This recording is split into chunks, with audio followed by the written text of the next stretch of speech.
Team Trump takes shape while Canada gets ready. This is Now You Know. I'm Rob Snow. Deeper than the headlines. The answers you need to know. This is Now You Know with Rob Snow on News Radio. It's been 1 week since Election Day in the United States, and U.S. President-elect Donald Trump is staffing up. He's already named his new chief of staff. Her name is Susie Wiles. She was a senior advisor to the Trump campaign, has a background in Florida politics. She helped Ron DeSantis win his first campaign for governor of that state. Wiles is the first woman to ever serve as a White House chief of staff. During the election campaign, Donald Trump promised to deport millions of illegal immigrants. The person in charge of that will be Tom Homan. He is 62 years old, served in Trump's first administration as the head of ICE, Immigration and Customs Enforcement. And he has not been shy about sharing his opinions on President Biden's immigration policies. He has often called those policies a failure during sometimes heated testimony in Washington, D.C. This is Trump's new border czar. But Mr. Homan, you work for me. I'm a taxpayer. You work for me.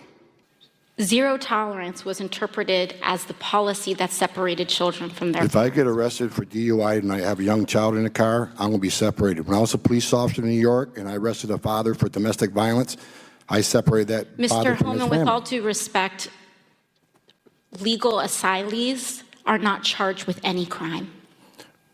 When you're into the country illegally, it's violation 8 United States Code 1325. Seeking asylum is legal. If you want to seek asylum, you go through the port of entry, do it the legal way.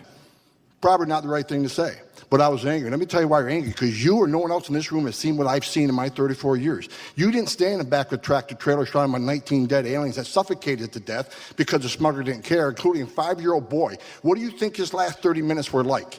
I was there. I seen it, I smelled it, I saw it, and I had a 5-year-old boy at the time, and it changed me for the rest of my life. I've seen people who couldn't pay their smuggling fees got stabbed in the face 22 times. 31% of women are being raped crossing this border. Children are dying. Cartels are getting rich.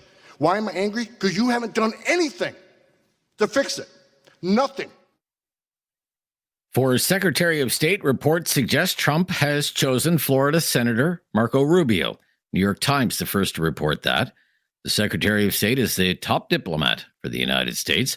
Rubio is a member of the Foreign Relations Committee, has always been seen as a hawk in foreign affairs circles, a hardliner on Cuba and China, also voted against the last round of U.S. funding for Ukraine. He is also a staunch supporter of Israel and has called for the eradication of Hamas. Hamas is an organization that exists blatantly and explicitly to wipe out Israel. They say it openly. They don't hide that. And for whatever reason, us people in the West, we don't believe these people when they say these things. We think it's just a figure of speech. They actually mean this. And they're willing to slaughter babies and kill teenage girls out in the desert and whatever to do it. And so Israel cannot coexist alongside a group like this. No nation on earth should be asked to coexist with an armed element that wants to wipe you off the face of the earth and is willing to commit these sorts of atrocities. So Israel has no choice. They have no choice. They have no option here but to eliminate Hamas. Now, what does Hamas do? It's part of their strategy. They've done it over and over again, and Hezbollah does it as well. They attack Israel. They kill Jews. Then they take off running and they go hide behind civilians. Israel responds. And for a few days, everyone's on behalf of Israel. Now you see a tremendous amount of sympathy for Israel. But then as the days go on, Hamas and the others come out and say, look what they've done, look what they've bombed, look what's happened. Not telling you, of course, that they're hiding behind these people. And then the pressure builds from the West and the media and others for Israel to stop. This time has to be different. Lee Zeldin will lead the United States Environmental Protection Agency, or the EPA. He is a former member of the House of Representatives from New York. Ran to be governor of New York, but lost a close race to Kathy Hochul. He sees eye to eye with President Trump on things like energy independence. One of the biggest issues for so many Americans was the economy, and the president was talking about unleashing economic prosperity. Through the EPA, we have the ability to pursue energy dominance, to be able to make the United States the artificial intelligence capital of the world, to bring back American jobs to the auto industry, and so much more. President Trump cares about conserving the environment. As you just mentioned in that statement from him, his desire to ensure clean access to clean air, clean water. It was a top priority. So I'm excited to get into work to implement President Trump's economic agenda, and I think the American people are so hungry for it. It's one of the big reasons why they're sending him back to the White House. At the United Nations, Trump's ambassador will be Elise Stefanik, a member of the House of Representatives, also from New York. Made a name for herself when she was questioning Ivy League university presidents over anti-Semitism on their campuses. For example, when she was questioning the now former president of Harvard University. And there have been multiple marches at Harvard with students chanting, quote, "There is only one solution, Intifada revolution," and, quote, "globalize the Intifada." Is that correct? I've heard that thoughtless, reckless, and hateful language on our campus. Yes. So based upon your testimony, you understand that this call for Intifada is to commit genocide against the Jewish people in Israel and globally, correct?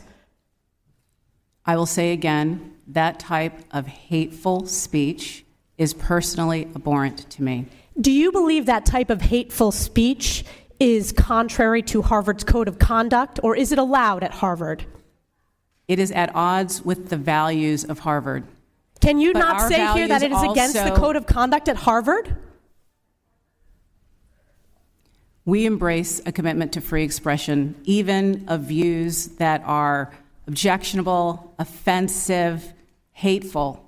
It's when that speech crosses into conduct that violates our policies against bullying, harassment, Does that speech not cross that barrier? Does that speech not call for the genocide of Jews and the elimination of Israel? Among other picks by Trump, Mike Waltz is to be the new national security advisor, and Stephen Miller, an immigration hardliner, will be Trump's deputy chief of staff for policy. I'm Rob Snow. Now you know. This is News Radio. You have questions Now You Know with Rob Snow has the answers. on News Radio. Well, he's back with his take on the big issues of the day. One of our weekly contributors, Professor Ian Lee from the Sprott School of Business at Carleton University. How are you? Doing very well, thank you, Rob. Yeah, great to hear from you. We're going to do U.S. politics with a Canadian twist today, Good. with our theme being Canada prepares for Trump 2.0. So there's not going to be, a parliamentary committee. There'll be a cabinet committee that prepares for Trump's second term. But I was envisioning this. Let's say there's a committee. You like to testify before parliamentary committees. If there was such a committee on Parliament Hill, and its focus was how Canada should prepare for a second Trump presidency, what would be your advice to that committee, Professor? Thank you. I mean it, because I dealt quite similarly with this about 2 months ago. I testified, as I have many times over the past 25, 30 years, from 1995 until now, because I record this for our annual performance evaluation report to the Dean. I've testified just over 52 times before House of Commons committees and Senate committees, mostly Finance Committee, mostly but not exclusively. So I testified, I think it was in May or June, before the Finance Committee. No, it was later than that, but anyway, it doesn't matter. It was a pre-budget consultations. And it was prescient in a sense. I didn't know Trump was going to win. And I said, I said to the committee, I'm going to speak very bluntly, what we've been doing for the past, certainly 9 years, but, larger than that, the last 30 years, I called it the Laurentian elite consensus, which is that we can subsidize all kinds of industries, we can protect all kinds of industries, and we can print money and run chronic deficits. So I called that the vision, or the grand vision of the Laurentian elites. And I said, it's dead. If it isn't dead, it's on life support. And we got to get rid of that idea that we can subsidize all kinds of industries, keep out American investment, like telecom and cell phone companies and American, agricultural products and so forth. So my advice to that committee would be, this is an opportunity. Yes, he represents an existential threat to us. If we do the deny, we're not going to make any changes to our economy, we're not going to let those big bad Americans tell us what to do. If we take that intransigent, negative attitude, then we're going to have, it's going to be hell on earth for Canada. If instead we see it as an opportunity to do what we should have done years ago, we should never have protected those industries. Competition is what drives productivity. This has been studied. I mean, Nobel Prizes have been given in this. And so we should never have done that. We shouldn't have created LCBOs and brewers' retails at the provincial level and interprovincial trade barriers and their supply management and the telecom bill that prohibits American firms from coming in, et cetera, et cetera. So Trump, paradoxically, not that the Americans elected him for this reason to help Canada, but this is actually, if we think about it strategically, this is an opportunity to fix many of the flaws and failures and failed policies in our country that we have imposed upon ourselves that have driven down our productivity, that have driven down our standard of living compared to the United States. And it gives us a chance to make amends for these bad or poor policies. It'll allow us to repudiate the ban on liquefied natural gas, which Asia desperately needs to get off of coal to reduce their emissions. And so there's many things we can do to fix our failed economic policies, and especially those of the last 9 years that focused, they tipped the balance away from a balance between environmental protection and economic growth. They pushed economic growth aside, and they put in my opinion, far too much emphasis on environmental policies that had the effect of, we know what they did. It imposed carbon taxes on people to heat their homes and on their gasoline. It was talking about EV mandates that people don't want to, and when they don't want to buy the cars right away, they're not yet ready.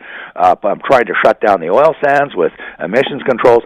In fact, the entire suite of policies, almost, the suite of economic policies of the Trudeau government, I think it has to be on the table for to be overthrown. Because if we don't, they're going to deny us access to the largest economy in the world, and that'll really clobber us. But you hear it from the government all the time. You hear it from the Minister of Finance. You hear it from the industry minister.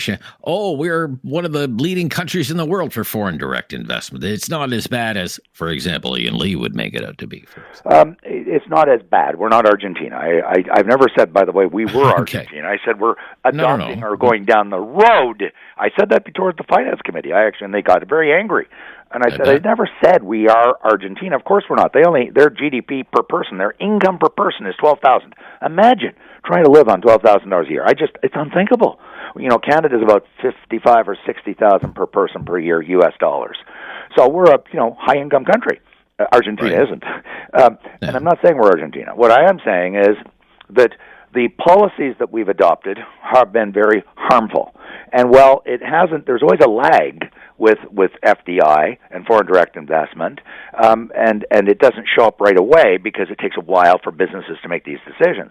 But what I'm saying to those people who make that argument is that when you look at and Trevor Tome has done this, so has Jack Mintz, so has, my goodness me, David Dodge in his every 6-month letter, which I read very carefully, and he's been very critical of the economic suite of policy of the Liberal government. So is John Manley. So this isn't some, quote, right-wing, conservative. I'm not a right-wing conservative. I mean, I'm a very blue, liberal, pro-economic growth, pro-conservative. So, I'm in the cusp between the Liberals and the, philosophically. I don't belong to any party. But, I agree with David Dodge.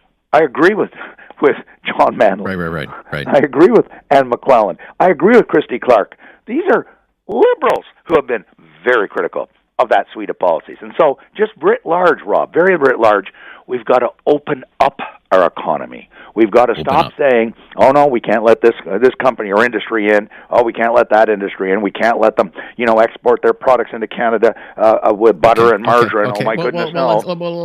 Let's pick up on that. We'll pick up on that. Things like, banks, for example? Should Chase Manhattan be allowed to open branches in Canada, for example? Well, why don't we pick it up on that when we come back? I'm Rob Snow, here with Professor Ian Lee from Carleton University on a Tuesday on Now You Know on News Radio. No question goes unasked or unanswered. Now You Know with Rob Snow returns on News Radio. Here with Professor Ian Lee from the Sprott School of Business at Carleton University. You were talking about how it's important for Canada to open up our economy, offer Canadians more competition in traditionally protected industries, right? Yes, absolutely. Yes, absolutely. So one of those protected industries, I would say, would be banking. And I was thinking, back to the financial crisis, Professor. There's a great discussion in Canada going on about how, if Harper had his way, he would have opened up, to deregulate the banking industry in Canada. We would have all kinds of American banks in Canada, and then all of those banks failed in the United States or had to be bailed out. And in hindsight, isn't it great to have these strong Canadian banks? What about something like the banking sector, for example? I remember these arguments very, very well, and I used to get into some wicked arguments with these people. They were my progressive friends. Were using boogeymen, and they were being dishonest. Okay, they were confusing ownership with regulation. They're two completely different subjects. All right. In other words, because you open up the banking system does not mean that you deregulate and shut down all the regulations that regulate the banks. Just because we shut down the LCBO, if we do, doesn't mean that the laws prohibiting sale of alcohol to minors vanish from the planet or from the country. Right. That's not true. Right. In other words, and I talk about this, believe me, in my classes frequently over the years. Okay. Ownership is completely independent of regulation. The argument, we have to have a Crown Corporation, we have to have Air Canada, because how will we ensure that planes fly safely? I've actually heard this argument many times.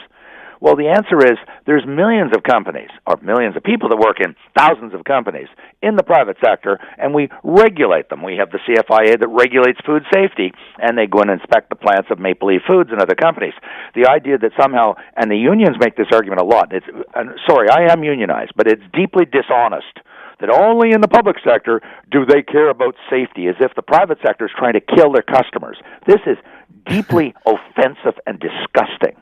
The idea that only a public health care system can treat patients safely and respectfully and prudently, and that if you're in a private clinic, you're somehow trying to kill your patients. Or at least you're not going to treat them well. So in other words, so just because, say, you welcomed more, say, U.S. financial institutions to operate in Canada, doesn't mean that you would dismantle. Absolutely not. You wouldn't OFSI dismantle or the whatever, USFI, the banking regulator, which is the regulator. Right. They're the policemen, police people of the banking system. It's an analogous argument. I had this argument years ago. I remember. And we lose our Canadian identity if Air Canada is bought up by an American company. And I kept saying this was the time when I was flying all around the world and teaching around the world. And I said, this is just such absolute trash nonsense. I've flown many times. Oh, my God, dozens of times on Lufthansa, and they've never been able to assimilate me. I don't speak a word of German. I have flown on Aeroflot, and I have never learned to speak a word of Russian. So the idea that if I'm somehow sitting on a carrier that's an American-made plane anyways, it's called Boeing, or a European plane, I'm somehow going to lose my culture as a Canadian living here all my life. I'm somehow going to stop being Canadian. It is nonsense, people. All right. We'll wrap it up there for this week. Thank you for your time. Always interesting. My pleasure, Rob. Speak soon. Hey. Bye-bye. Yeah. Professor Ian Lee, Sprott School of Business at Carleton University. Our Newsday panel just ahead on News Radio.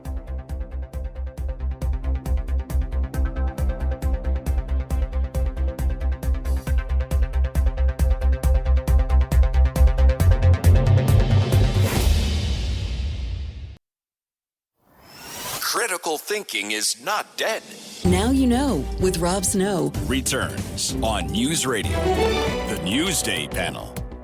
Our Newsday panelists today include Jordan Piquette from Blue Sky Strategy Group in Ottawa, where he's senior consultant. Hi, Jordan. Welcome back. Hello, Rob. Thanks for having me. Yeah, good to hear from you. Alex Creston is vice president, Crestview Strategy in Toronto. How are you, Alex?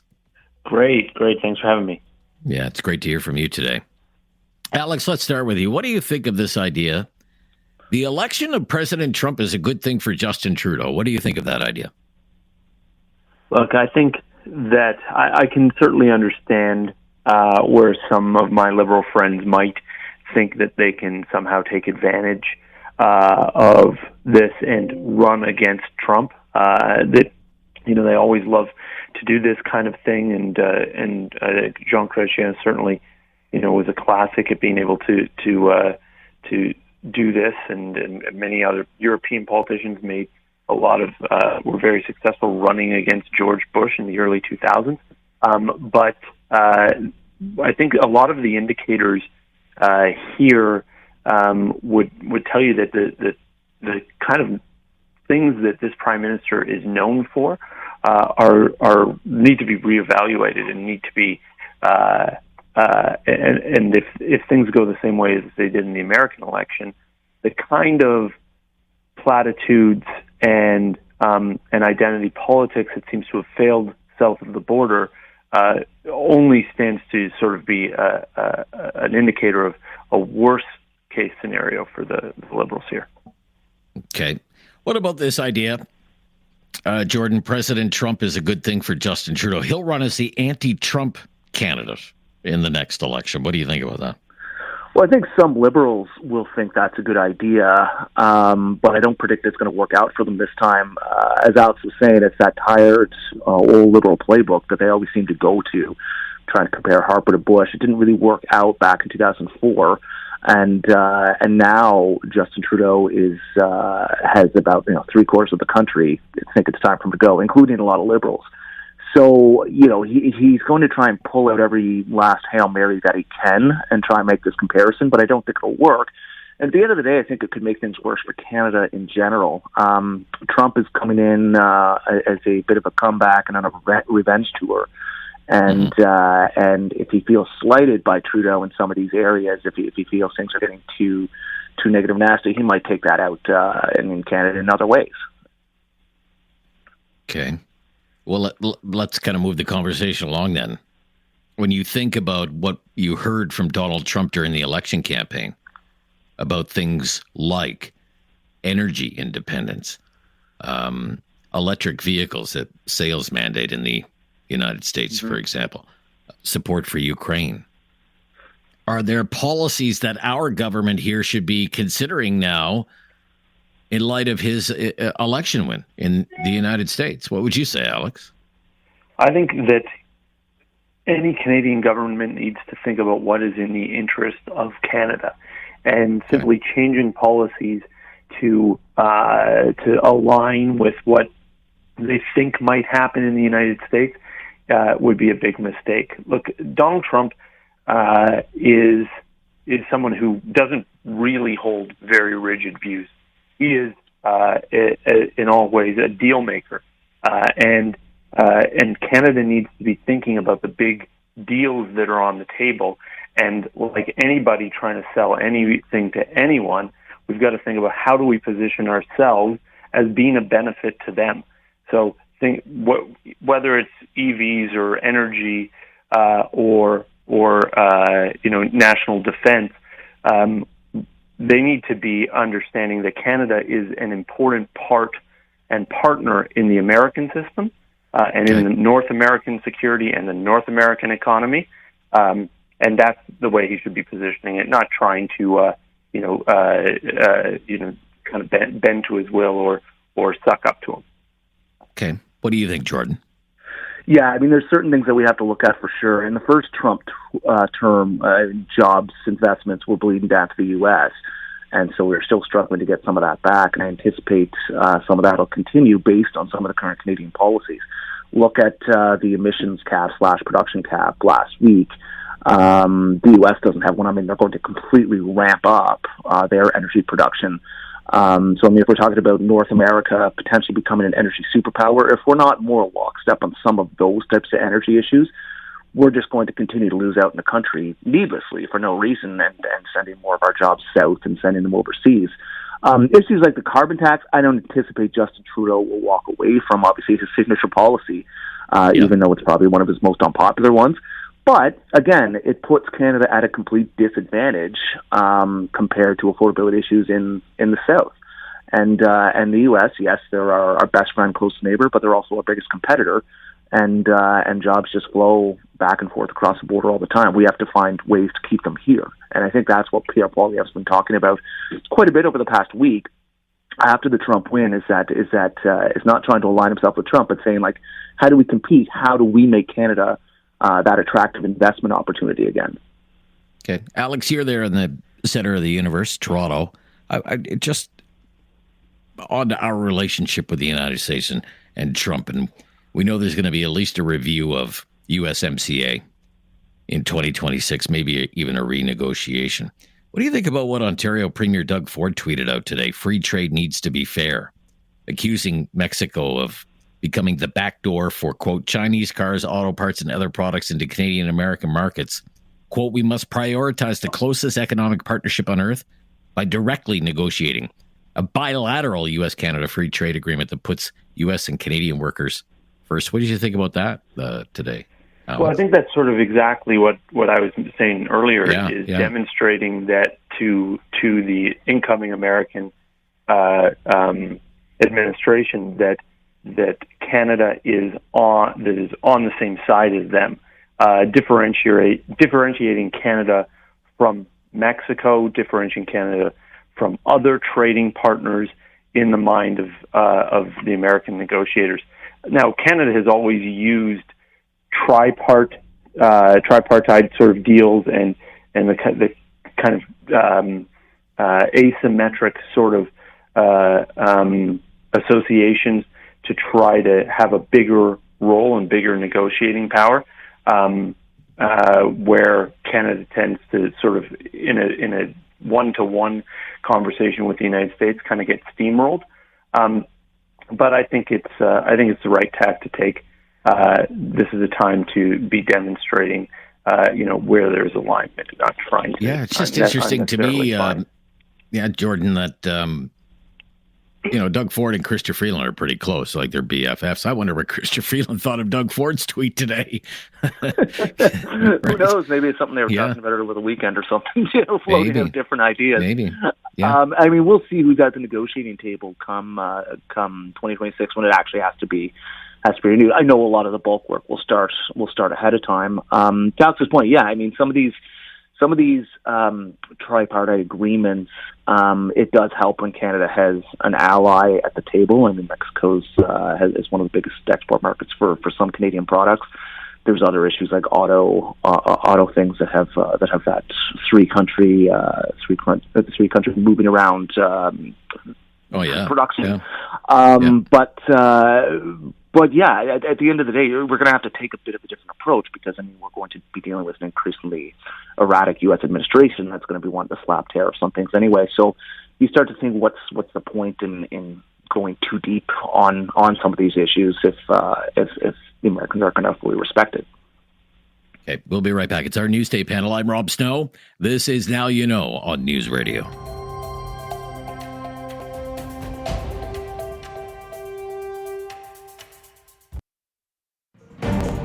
Now You Know with Rob Snow continues on News Radio. Here with Jordan Paquette. He's senior consultant, Blue Sky Strategy Group in Ottawa. Alex Creston is a vice president at Crestview Strategy in Toronto. You want to hear, guys, about the most Canadian political scandal ever? Sure. We have a developing news story. There's a provincial election underway in Nova Scotia, of course. That's right. Voting day there is November 26th, so in about 2 weeks from now. The Canadian press is reporting, again, this is a developing news story, major political scandal in the Nova Scotia provincial election.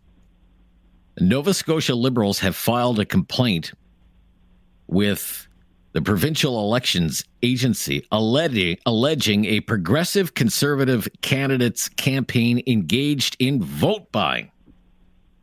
How? Giving away Tim Hortons gift cards at a drive-through. Tim Hortons drive-through. Oh my goodness, I shouldn't laugh. But it's kind of funny because it's so Canadian. The Liberal Party says a campaign worker for a Tory candidate handed out gift cards to people in line at a Lunenburg, Nova Scotia drive-through Saturday, while the candidate was stationed at the other end greeting patrons and requesting their support. During a news conference Tuesday morning, Progressive Conservative leader Tim Houston, who's running for re-election, said he was unsure if the gift cards had been handed out, but admitted it had possibly taken place. Oh my goodness gracious, isn't that something? I don't imagine, Jordan, you're allowed to do that, right? Here's a Tim Hortons gift card, and then the candidate is at the end of the drive-thru saying, hey, we just gave you a gift card. Please vote for me in the provincial. Probably not allowed. Yeah, I guess. But, I mean, if you go to the candidate's campaign office and they're having a pizza party and, you're giving them slices of pizza for volunteers and stuff like that. I mean, I don't know. Maybe politics back in Nova Scotia, Cape Breton's a bit different. Rob, you can tell us about that. But yeah, I mean, look, it doesn't seem like the best practice you want to do, but the Liberals are running the distance. They're down in Nova Scotia right now, so I'm sure they're looking for anything to change the champ. I guess so. But this is a funny scandal. Probably not advisable, Alex. Just looking at it now, gift cards each worth $2.07 each. The price of a cup of coffee. Yeah, I don't know. Whether it's $2 or $200, I mean, it's something for free. And should a candidate really be giving somebody something for free in order to get their vote? Well, I do kind of look at it the same way. Jordan was saying we've sort of got this idea that it's like handing out balloons at a parade or something like that. I don't know. It doesn't. It's not. There's a reason why everybody doesn't do it. It doesn't sound like it's a good idea. Okay. Elections Nova Scotia will be investigating. Let me ask you one more thing here, just to kind of circle back to how the Trudeau administration needs to adjust now that Donald Trump is coming back. What if we all wake up someday and it's announced from the White House, no more support for Ukraine? How does Canada react to that? You hear the Prime Minister say, we are with Ukraine until the very end. No matter the cost, we're in this. We are going to support Ukraine against the illegal invasion of Russia. What if the U.S. does a giant pivot on this, away from say, the Biden administration's policies? What would you expect the Canadian government to do? Would there be any shift in our support for Ukraine, do you think? Jordan, what do you think? I don't think so. I think, I mean, for one, there is still domestic politics at play supporting Ukraine, despite it being the right thing to do. I mean, there's tons of Ukrainian Canadians. There's some seats that are very, very much tied to Ukrainian community vote. But putting that aside, looking at the broader NATO relationship, yes, the U.S. is by far the largest contributor to NATO, the biggest military alliance, and just simply the most powerful country in the world. So they will influence a lot of that agenda, but it doesn't mean that Canada should just go and change policies at whim. We've been offside the U.S. on foreign policy before, looking back to the Brian Mulroney days, standing up to Thatcher and Reagan on South Africa and apartheid issues. So I think that could be an opportunity for Canada to actually show some international leadership. Alex? This is precisely why Canada needs to have a strong national defense. This is why Canada needs to be contributing the 2.5% of GDP to NATO, so that we can have a serious independent foreign policy.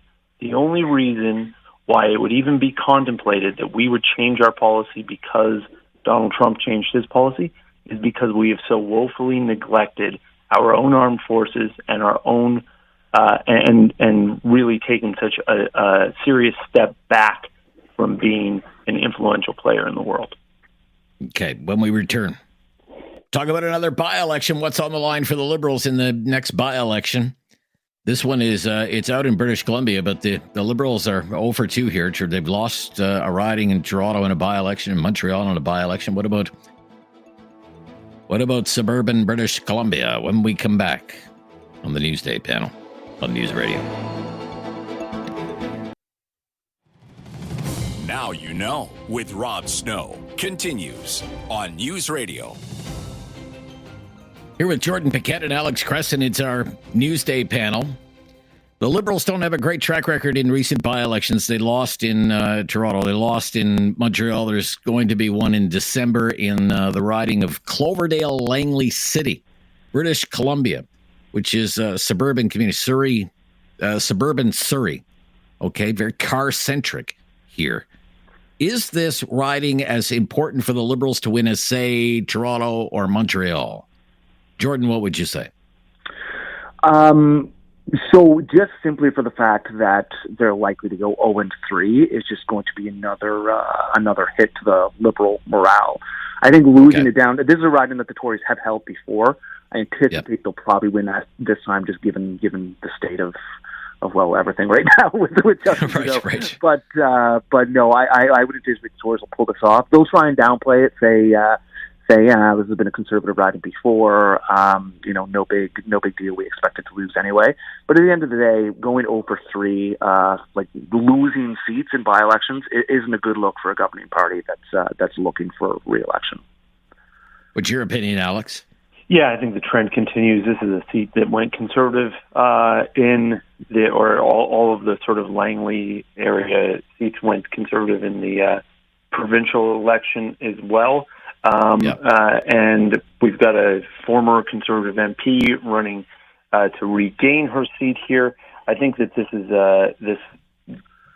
yes, I think they'll lose, but no, it's not as big a deal as St. Paul's, which was, a really sort of an aberration, or rather really, really a sign of the times, because it was so different and such a big breakthrough. This is a seat that the Conservatives have won before. It goes back and forth. It's not as big a deal, but they will lose. Okay, great to hear from you. Thanks to both of you today. Enjoy the rest of your day. Thank you. That's Jordan Piquette. Jordan Piquette is a senior consultant at Blue Sky Strategy Group in Ottawa today. Alex Cresson is a vice president. He's with Crestview Strategy. He was in Toronto today. So coming right up after the news, we're getting back into the swing of things and a discussion of some of the big issues in the country. It is Talkback. For the next 2 hours, our lines are open. 1-833-668-2577. 1-833-668-2577. We have lots to discuss today.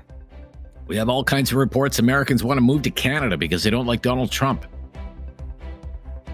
Canada Post could be labor disruption at Canada Post. 72-hour strike notice issued for Canada Post.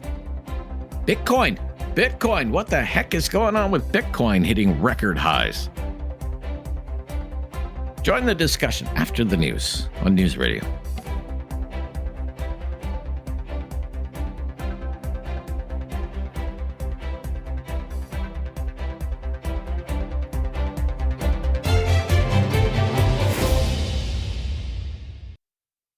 It's time to talk back. On Now You Know with Rob Snow. Call now And have your say. 1-833-668-2577. Welcome to Talkback. 2 hours of debate and discussion on the big issues of the day. And a few topics for you today. For a lot of people, this might be their first day back into the swing of things after Remembrance Day. So let's get the conversation going. It has been 1 week since the election in the United States and the win by Donald Trump and the Republicans. And in the wake of the election, there have been several news reports. There have been videos posted to social media suggesting some Americans are thinking about moving to Canada. They don't want to live in the United States anymore if Donald Trump is the president of the United States. They think their lives might be better in Canada. So here's a question for you, good listeners. What would be your advice to Americans who are thinking about leaving the United States now and moving to Canada? What do you think they should know? What would you tell someone in that circumstance? Come on in. It's a great country. You're going to love it here. Or would you say, be careful what you wish for? You might not know what you're getting into. Turn around and go back. You've lost your mind. Or you made the right choice. It's about time you came to your senses and fled Trump land. If an American is thinking about moving to Canada, What do you think that American should know? Okay.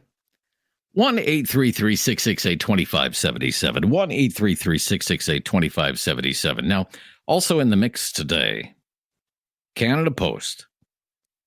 The possibility of a labor disruption is back on. Cup W, the Canadian Union of Postal Workers, has issued a 72-hour strike notice. So the workers at Canada Post could go on strike this Friday. That doesn't mean they're going to go on strike this Friday. But here we go again. It's 6 weeks before Christmas. It doesn't mean there's going to be a strike for sure. The union says all depends on how things go over the next couple of days. We're still negotiating, trying to reach a new deal with Canada Post. But the union also said, we remain far apart. The two sides remain far apart. I mean, so if you rely on Canada Post for your bills, for other mail, if you're going to be delivering Christmas cards, parcels for Christmas, or if you have a business that relies on Canada Post, sounds like it might be prudent to maybe think about alternate arrangements. Canada Post management is offering the workers 11.5% raises over 4 years, 2.87% raise a year for 4 years, and the union has rejected that. The company says we're losing hundreds of millions of dollars. It could be $1 billion loss for this year. Now, I looked this up today. I found this. According to Cup W, the kinds of wages someone at Canada Post is making. Okay?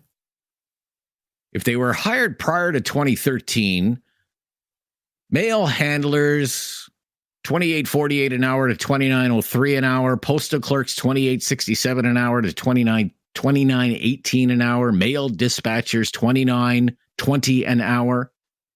If you were hired after 2013, all of those wages for all those positions show up to about $21 an hour, $21.80 an hour.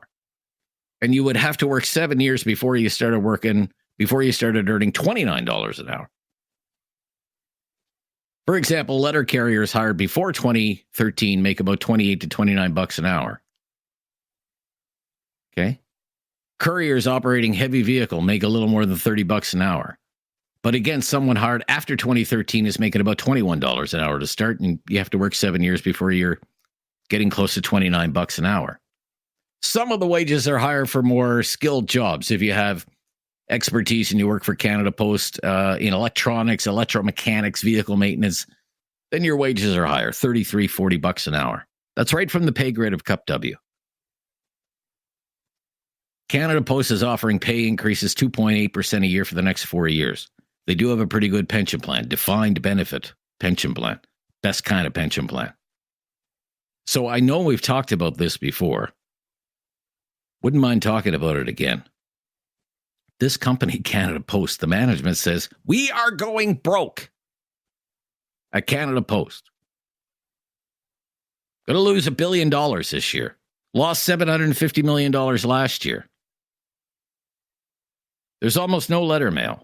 We're getting killed in the parcel delivery business by smaller companies and gig workers. So that's the company's position. It's trying to make the case these workers are lucky to have these kinds of jobs and this kind of pension plan. I've also heard from workers and listeners, Canada Post just not a well-run company.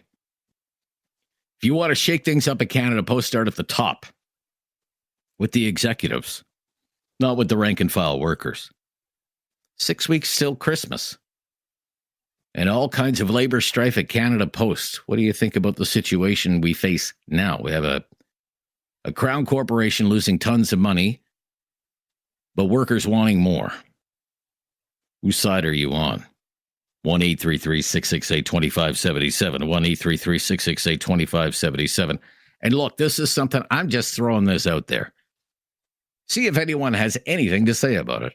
What on earth is going on with Bitcoin?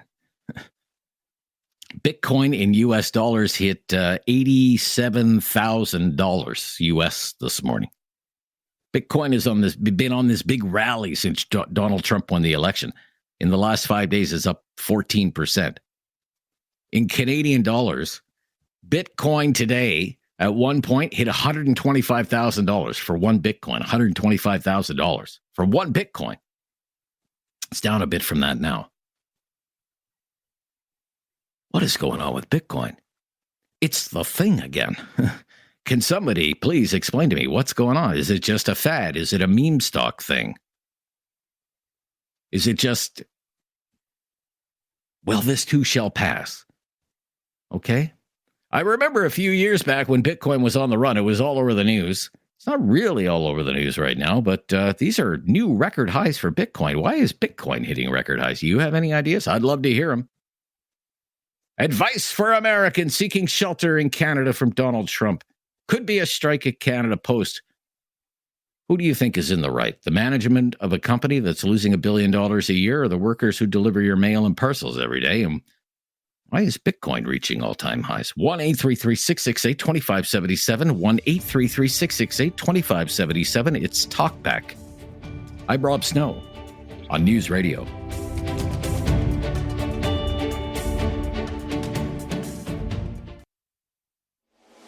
Have something on your mind you want everyone to know? Call now. Hello. 1-833-668-2577. It's Talkback on Now You Know with Rob Snow. So lots of topics out there today. There are news reports that there are some Americans that are thinking about moving to Canada because they don't like Donald Trump. They don't want to live in the United States if Donald Trump is going to be the president. What would you tell an American who is thinking about moving to Canada? What would be your advice to that person? Okay. Could be a Canada Post strike on Friday. Canada Post is losing $1 billion a year. It offered its workers a 2.8% raise every year for the next 4 years. What do you think about this? Do you support Canada Post, the company, Canada Post, the workers? If there's a potential work stoppage there, do you come down on one side or the other? Canada Post, 6 weeks before Christmas, and these are the headlines today. Why is Bitcoin hitting new record highs? One Bitcoin today worth $120,000 Canadian. One Bitcoin. Ooh. New record high hit earlier today, $125,000 Canadian. What's going on? Any Bitcoin enthusiasts out there can tell me what's going on? 1-833-668-2577. 1-833-668-2577. Lots of lines available and lots of time to take your calls. Eric in Halifax. Hi, Eric. Good afternoon, Rob. How are you doing today? Yeah, hi. I'm good today, Eric. Thank you. What's on your mind today? Okay, well, first of all, I don't know nothing about Bitcoin. I don't even know what you're talking about, so I'll just pass that one on by. And Americans coming here, well, if they think they got it bad in the States, wait till they get to Canada. I mean, Canada is... Why do you say that? A liable place to go right now because of all the turmoil and nobody loves Trudeau, so I would tell Americans, you better think twice. And as far as vote buying goes, they've been doing that since the beginning of time. If you want something dug up in your property, you order the operator either a 40-pounder or a him and her, and they'll dig up the whole territory. And last but not least, I'm not sure what you're talking about there. Well, I'm talking about buying things. You know, you offer this operator to dig up, a foundation for me, and you go to him or her and you say, "I'll give you a 40-pounder if you do this for me." No problem. Just tell me when you want me to start digging. Okay. And that's vote buying. That's the same thing that's been going on since the beginning of time. And last but not least, buddy, I'm taking Winnipeg by a field goal. Yeah. I told you I like Randy Oliveris. I know you love Toronto, but Winnipeg will win. No, I don't like Toronto. I really don't like the Argonauts. No, Winnipeg is going to blow out the Argos. I don't like Toronto at all. Anyway, I don't want to talk about football today. We can talk about football later in the week, but I'll tell you right now, Winnipeg is going to just romp all over the Toronto Argonauts because the Toronto Argonauts have lost their quarterback, and Chad Kelly, for all his personal failings, is way better than Arbuckle, the backup quarterback for the Toronto Argonauts. But we'll talk about the football probably on Friday with Grey Cup weekend just ahead. Fern in Lethbridge on Canada Post. Fern. Hi there, Fern. Hi, how you doing today? I'm good, Fern. Thank you. I want to talk about the postal issue. Yes. I think it's brutal. It's too bad that it has to happen around Christmas time every time it happens, but that's how they get the recognition. I think that they are underpaid for the amount of work that they do. There's a lot of us that certainly wouldn't want to go out in the dead of winter to drop a letter off at somebody's house. And they make less money than people do in the nursing homes, et cetera, et cetera. And I think it's poor that the management, for what we pay for mailing a parcel, a letter, especially parcels, like they increased by how much percentage since COVID hit. It's brutal to send one little parcel, 23 bucks. Right. And that's just regular postage.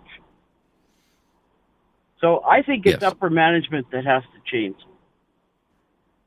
In my opinion. So you do have some sympathy then. You have some sympathy then for the workers, right? You're more inclined to support the workers despite what's going on. Yeah, it's losing $1 billion a year, though. That's the thing. Like, something's got to give, you would think.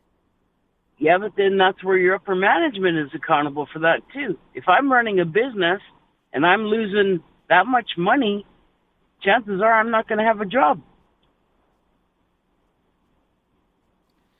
Yeah, that's true enough. I heard that a lot the last time this was in the news, that maybe it's time for a serious look at just how well managed this company actually is. Where else can the company lose $750 million one year, and then the next year it loses $1 billion, and the CEO still has a job?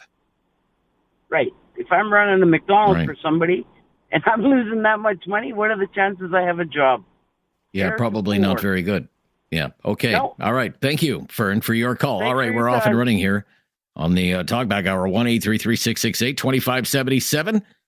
We have 3 lines available there and lots of time to take your call. So join the discussion, will you? On Talkback on Tuesday on News Radio.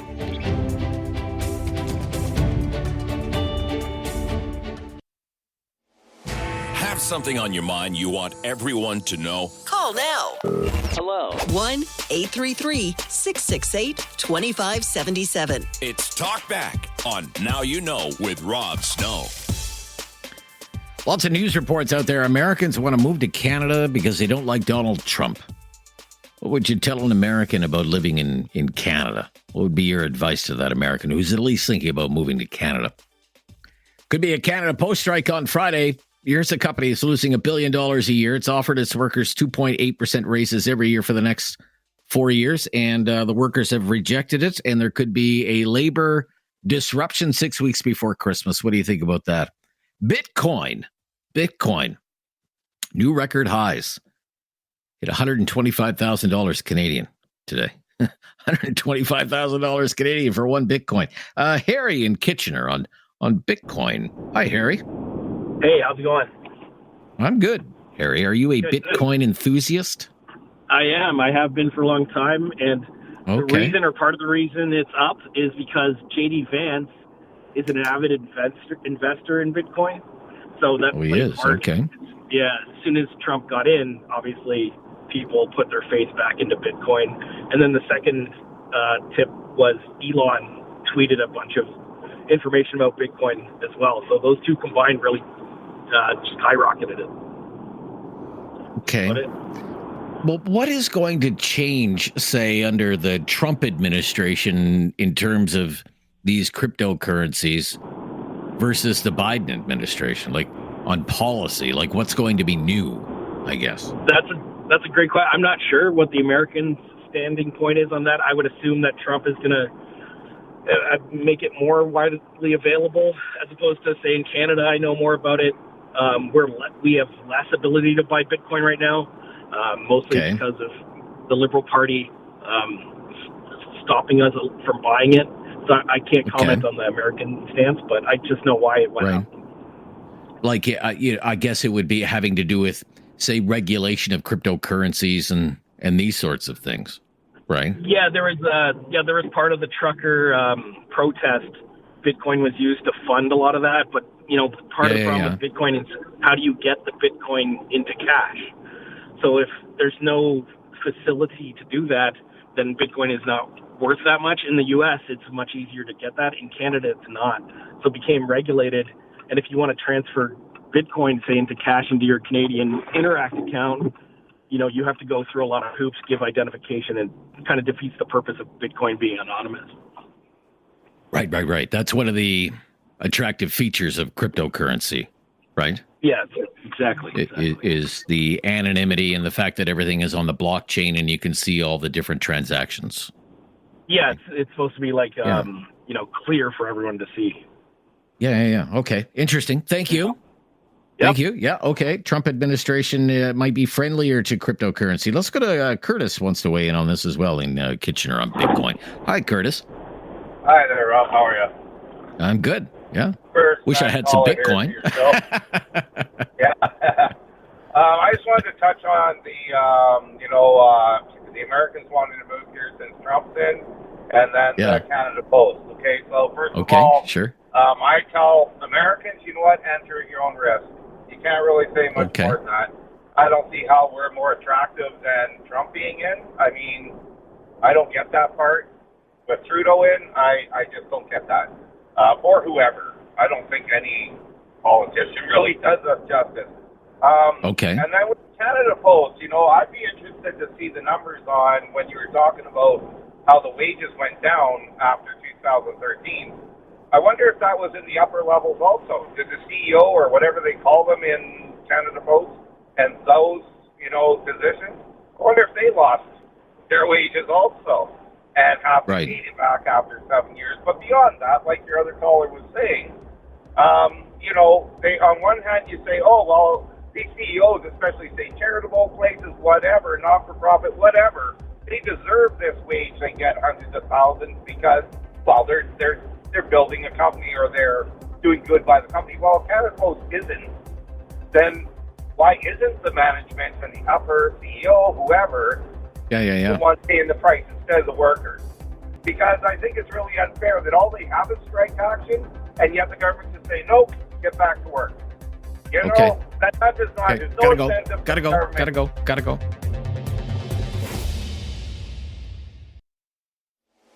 Have something on your mind you want everyone to know? Call now.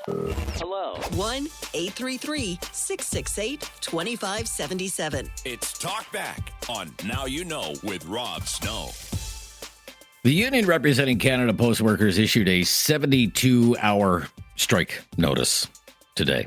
They've been in negotiations with Canada Post for a year, and there's still no deal. Now, this doesn't mean there's going to be a full-blown strike come Friday. But the company says, look, we're running out of money. It has told Parliament that we could run out of money by the end of the year. The last time they spoke to MPs, says we could run out of operational funding by the end of the year. The end of the year is like 6 or 7 weeks from now, right? What do you do with Canada Post? Okay? What do you do with Canada Post? 6 weeks till Christmas. And the union is giving the 72-hour strike notice. Canada Post. Are you picking sides here? I look at these wage scales. I mean, what it basically tells me, if you just start working at Canada Post today, you're a new full-time hire, you're going to make about $21, $22 an hour. After 10 years, you probably move up to $30 an hour. And if you've been there a long time, 20 years, you've got some seniority, or you're a highly skilled person, then you can make $38, $40 an hour at Canada Post. Okay? Last time we talked about this, just a couple of weeks ago, there was a lot of sympathy for the Canada Post workers. I was kind of surprised by the amount of support for rank and file Canada Post employees, to be honest with you. And a lot of callers thought Canada Post must be a badly managed company, that it loses this much money and is trying to skimp and save on the back of its workers. That seemed to be the prevailing opinion the last time we talked about this. I'd love to get back into this with you again. 1-833-668-2577. It's one of several topics that we have in the mix. But the management says we're running out of money. Every day we're open for business, we're losing about $2 million every day. Lost to $750 million last year. On track to lose $1 billion this year. and could run out of money by the end of this year, which is, 6-7 weeks from now, as I said. I mean, the management is painting such a dire picture of the outlook for this company. I mean, I don't know what you do with Canada Post. I mean, maybe you have some ideas. Do you do some kind of downsizing? I mean, in the private sector, a company is losing $1 billion a year. There are layoffs. I've been through that. This is a company that has 68,000 employees. Coast to coast, 68,000 employees working for Canada Post. Now, does Canada Post need 68,000 employees? Some say, well, privatize it. Why do we even need Canada Post? It's 2024. But who's going to buy a company that is losing $1 billion a year?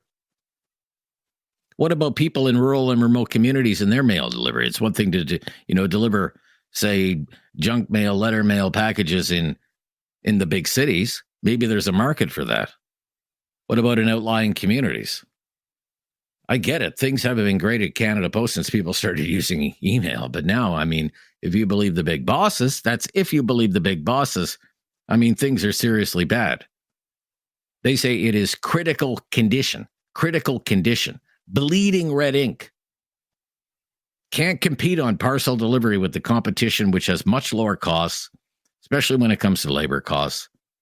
Contract person working in the private courier business, not making as much money, doesn't have the pension plan, defined benefit pension plan, the same benefits as, say, a Canada Post worker.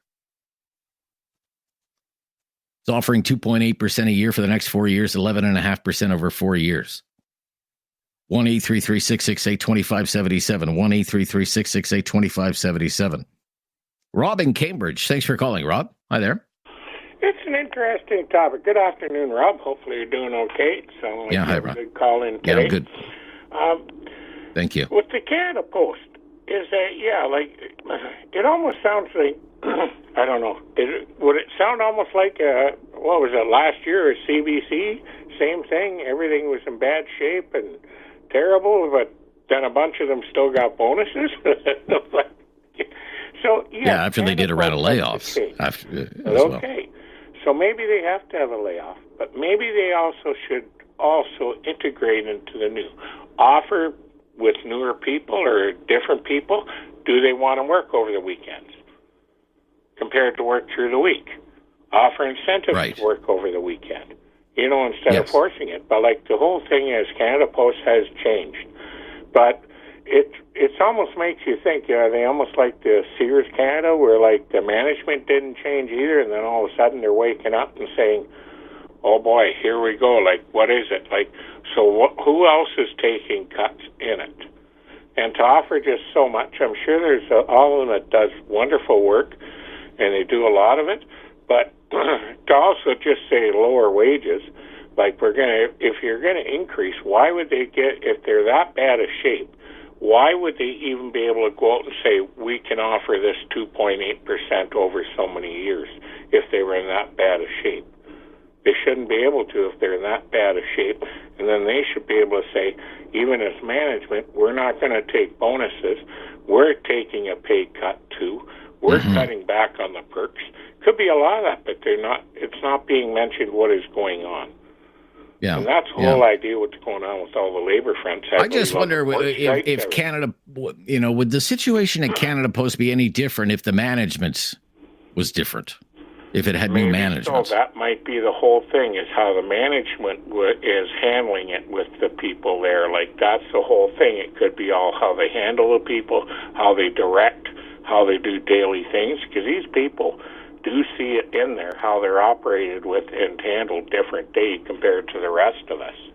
But is it a business model that, like daily newspapers? You mentioned, Sears. I remember covering the collapse of Sears and the pensioners that were left out and really hard done by with the fall of that company. Is it just a business model that's broken and is not going to work in the year 2024? That could be all it. It could be from the top right to the bottom. Could be the whole thing is like the old people's group. Well, we used to get this all the time, and we used to get that all the time. well, we can still get it, but maybe somebody else can't. Do they have expenses that not many corporations have anymore for their management? Like that, that should be the overview too. All right. I don't know if there is a body that could overlook at it and say, listen, it's not only the working people, it's the management side. You're very top heavy. And that, from what I understand, that kind of happened a few months ago with home hardware, that it was very top heavy in the high tech and in the management sector.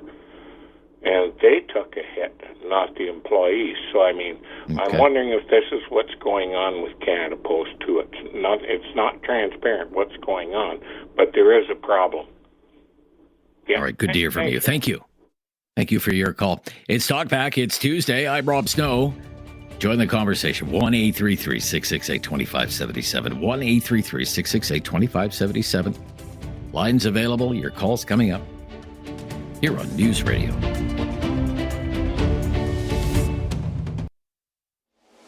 Have something on your mind you want everyone to know? Call now. Hello. 1-833-668-2577. It's Talkback on Now You Know with Rob Snow.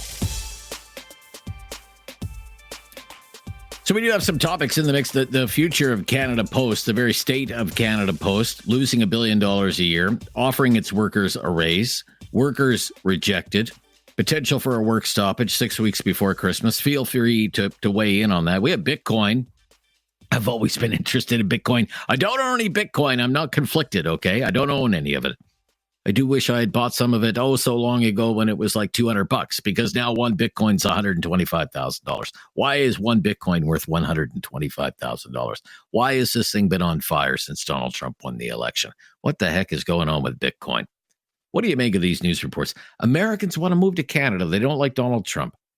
What would you tell an American about living in Canada? They're thinking about moving to Canada.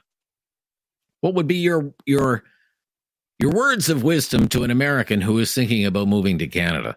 I have some thoughts on that. I'm going to introduce one more topic, though, because I find this interesting. This is a breaking news story within the last, David, 90 minutes, I guess, right, or so, out of Halifax, where they're having their provincial election campaign in Nova Scotia. The PCs with a big lead. And now there is a political scandal, okay? Picture this, okay? Lunenburg, Nova Scotia. You have a campaign staffer for a candidate running for the PCs is giving out at a Tim Hortons drive-through line Tim Hortons gift cards. Tim Hortons gift cards. Now, the Tim Hortons gift cards are for a grand total of $2.07, okay, which I would imagine is enough to get what, David? A medium coffee, a large coffee? I don't even think you can get a large coffee at Tim Hortons for $2.07. You can get some kind of coffee at Tim Hortons, I guess, for $2.07.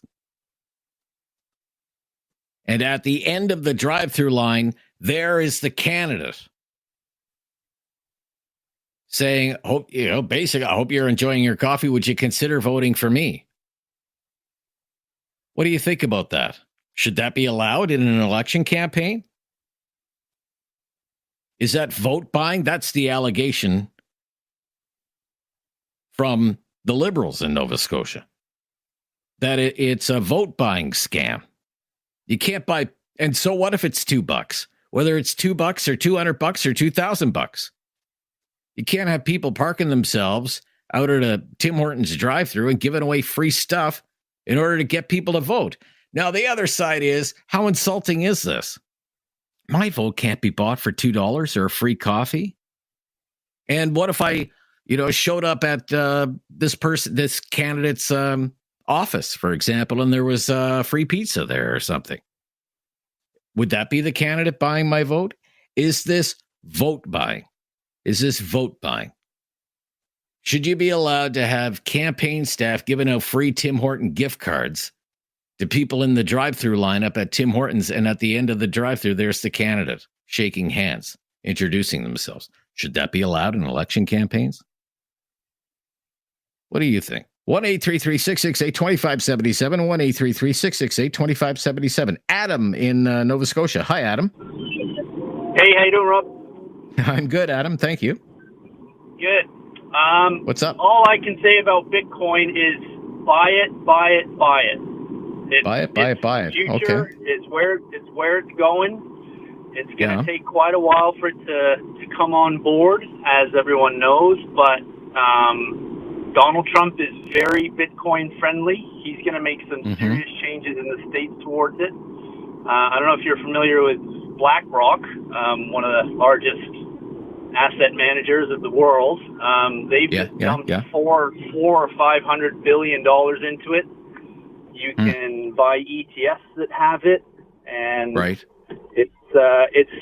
it's just a new currency that's going to take a while to get on board, but it is where it's going. There are countries now that are solely using Bitcoin.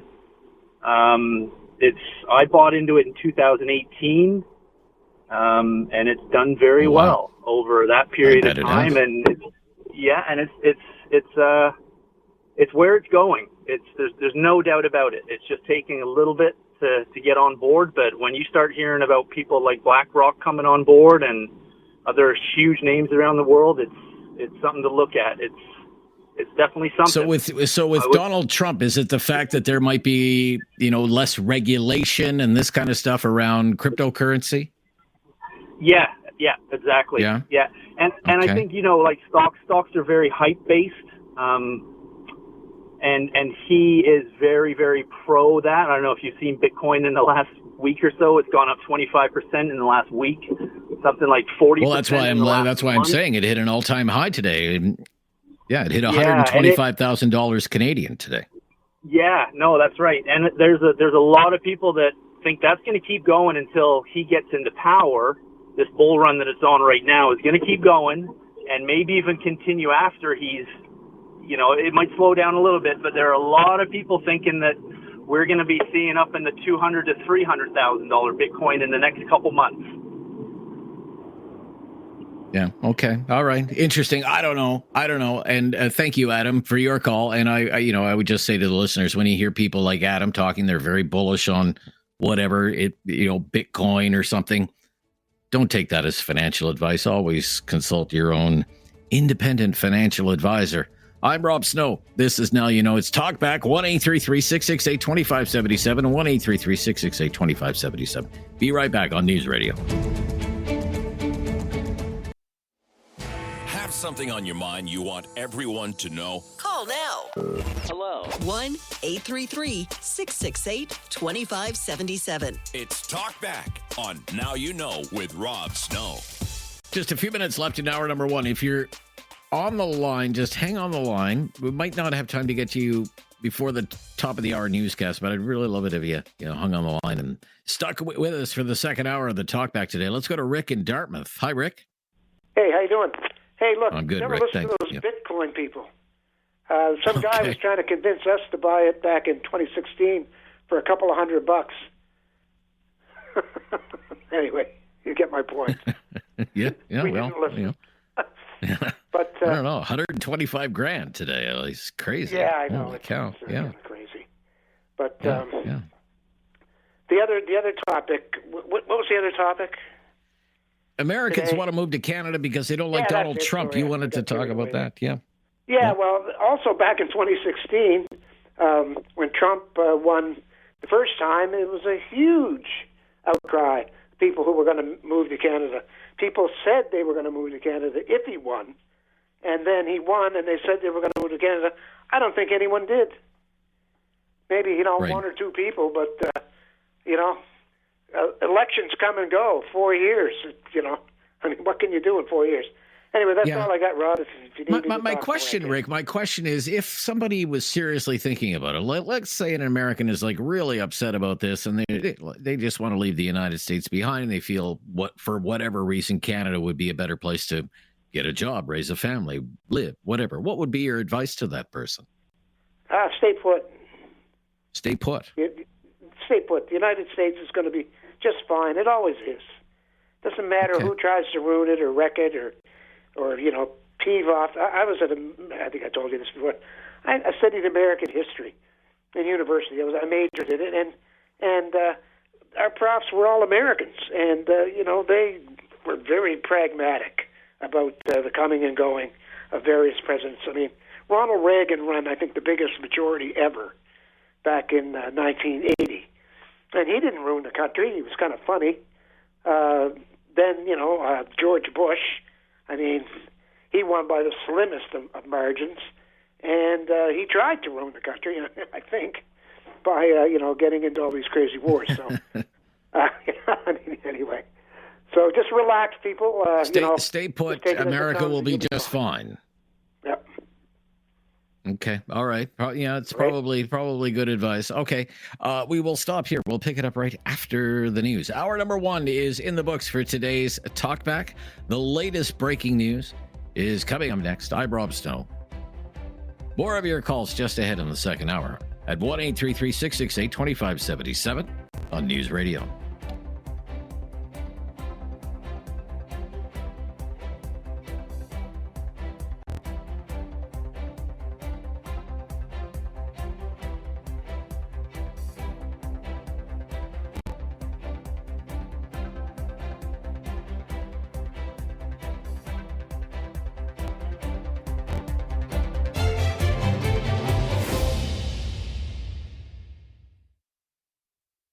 It's time to talk back.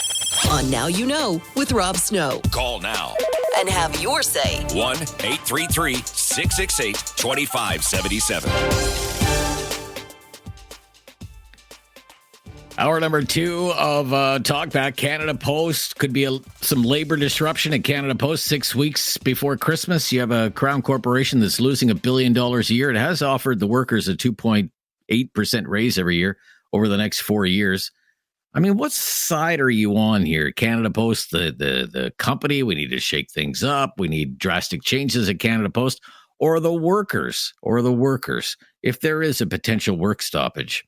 What do you make of these news reports? Americans want to move to Canada because they don't like Donald Trump. We've heard this before. My question is, what would you tell an American friend about living in Canada? Bitcoin, we have Bitcoin reaching new record highs. Bitcoin hit $125,000 Canadian earlier today. It's backed off a little bit now, but it's still substantially higher on the day. It's had quite a rally since Trump became president. I'm not a big Bitcoin enthusiast. I follow it with some interest, but I'm not hardcore into it. I don't own any of it. 1-833-668-2577, 1-833-668-2577. Herman is in Calgary today. Hi, Herman. Hi, Rob. Thank you so much for taking my call. Wanted to talk about Bitcoin, and you're welcome. I think that you're sort of seeing some of the edges of the fiat economy starting to show. So, in order to be a currency, you need to be able to have a medium of trade. For example, I need to be able to buy a cup of coffee with Bitcoin, or my grocery shopping, and there are places where we'll accept Bitcoin for that sort of stuff as well as fiat.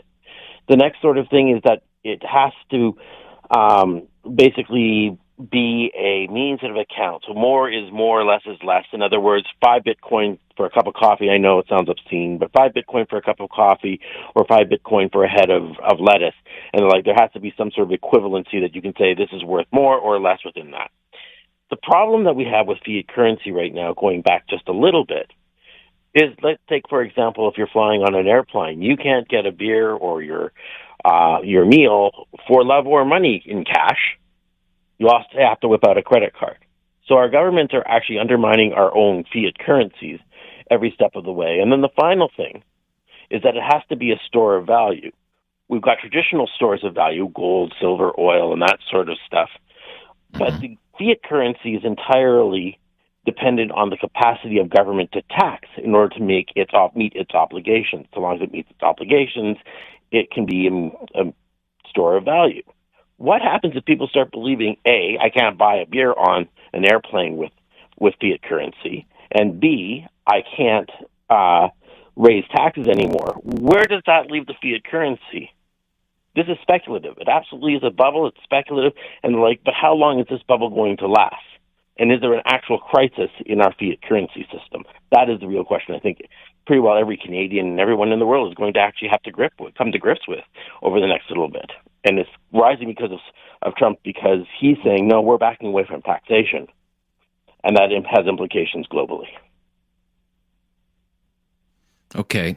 So it's about, say, the debasement, if you will, of what you call fiat currency.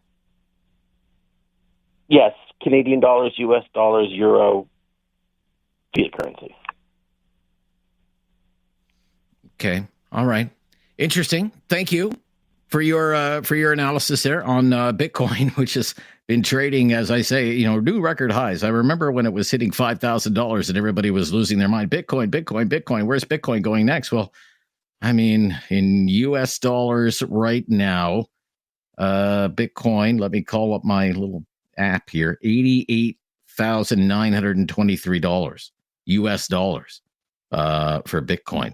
Let's go to James in Nova Scotia. He also wants to talk about what the heck is going on with Bitcoin. Hello, James in Nova Scotia. What do you think is going on here? Well, it's interesting. Some stuff that changed in the crypto sphere in the last 2 years is fractional trading, which has opened up a lot of entry-level traders to be able to buy fractions of a Bitcoin as the Bitcoin price appreciates. Because at some point in time, you couldn't do that. You'd have to buy a whole Bitcoin, but then the price got so inflated. Not inflated, sorry. It appreciated so much that was a barrier of entry. And once they reduced that barrier of entry, that's when the floodgates really opened up on Bitcoin and other cryptocurrencies. I would credit it on the Trump. Bitcoin's been rallying hard over the last 10 years. I've been involved with a lot of cryptocurrency projects over the last 10 years, and it's been awesome. And I've tried to encourage others to do the same. And you can lead a horse to the water, but you truly can't make them drink. Okay, so what is it with the Trump administration? Because this thing has really been on a run for the last, 5 days. It's up 15, 16% or whatever. It's up in the last 5 days. The election was, of course, one week ago. So what's going on with the Trump administration that there's suddenly this renewed enthusiasm for cryptocurrency? Well, I mean, it's correlation isn't always causation. After any election, there's usually a little bit of a rally in the stock market, because the winners feel like they're winning and the losers feel like they're losing, per se. I mean, like when I was watching the stock market closely, everything sort of jumped, and crypto and Wall Street, they don't run in polar opposite directions. They'll usually move together. And the only thing I did notice that was really funny is that, ironically, Trump's personal company, Truth or DJT Media, which fell 17% after the election. He lost a lot of money in that, and it's recovered some, but not fully. But there's no doubt that Elon is a big advocate of cryptocurrency, and he's promoted it quite a bit over the last few years. And he pumps the other projects like the Dogecoin and Shiba Inu, which are altcoin meme tokens, but they have a really good use case platform. And I mean, like right now, Dogecoin is moving more people have made more money off Dogecoin in the last 5 days than anyone's made off Bitcoin. Wow. Dogecoin's moved 57% in 3 days. There's no asset class in the world that is as easily liquid that moved that much in the history of finance. 57% in 3 days. Like, you could literally take your app, you can take 10 grand out of your Scotiabank account, e-transfer it to your Newton app, which is the best app here in Canada. You can convert that into Dogecoin in a fraction of a second and start making money right now. So the previous caller earlier, who was explaining some barriers of trading in Canada, that's just not true. There's great apps out there, and there's not a lot of barriers for Canadians. It's actually phenomenal. Newton's a good app. If you're all right, very interesting. Very interesting. Again, okay. Well, thank you. Again, don't take whatever the caller says as financial advice. Consult your own independent financial advisor. All of these caveats are in play. I understand people are enthusiastic about Bitcoin. I'm just trying to understand it better. It's one of these kind of wild card topics that are in the mix today. Not the only one. Okay. We're also talking about the mail and Canada Post and the potential for a Christmas strike at Canada Post. Everything old is new again. It's Talkback on News Radio. Have something on your mind you want everyone to know? Call now. Hello. 1-833-668-2577. It's Talkback on Now You Know with Rob Snow. On the potential for some kind of job action at Canada Post. Let's go to Linda on the topic of Canada Post. Hi, Linda. Hi. Hello. Linda, go ahead. Yeah, hi, Linda. Hi. Go ahead. I just had a couple of things to say about the Canada Post situation. First of all, with the inflation and everything over the last couple of years, we all know what kind of a hit that most people have taken on their wages and their household budgets, trying to provide groceries. A lot of these mail carriers are breadwinners, being that they support their families on this kind of wage.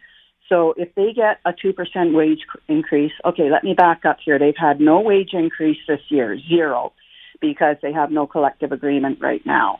The last couple of years, they've gotten 2% and 2%, let's say, okay? That's nothing, okay, in light of the inflation situation.